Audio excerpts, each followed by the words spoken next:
what Microsoft recommend you do is they've got a calculator on this web page. I'll just pop this in there. It's good for sort of costing estimates, which we've used for.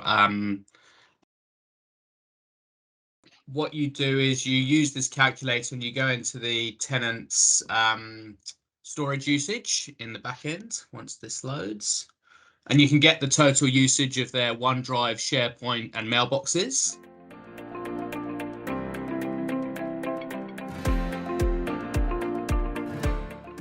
What you do is you set up this Synapse relationship, which is how it stores all the data into Azure. So you give it Azure subscription.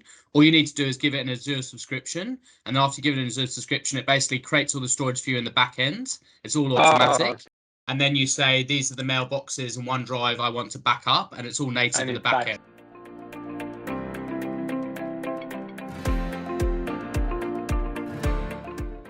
Well, that's all done at the subscription level, but yeah, it's very sort of hands off. It doesn't actually let you choose the storage or the cool and the hot. You just give it a subscription.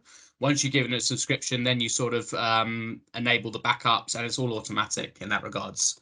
So you can't really change any of that item.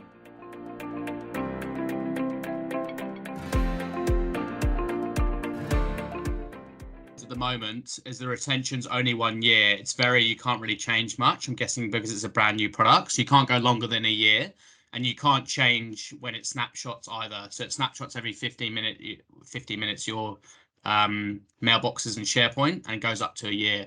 So if you want anything longer, that I think they're obviously pushing you to use the e-discovery and the retention hold in that regards. And also you have to manually add new users in SharePoint sites. You can't do group membership. So you can do group membership at the start to basically get all the users. But if you add the group all users, if someone gets added to that later, you actually have to go in and add that new user manually.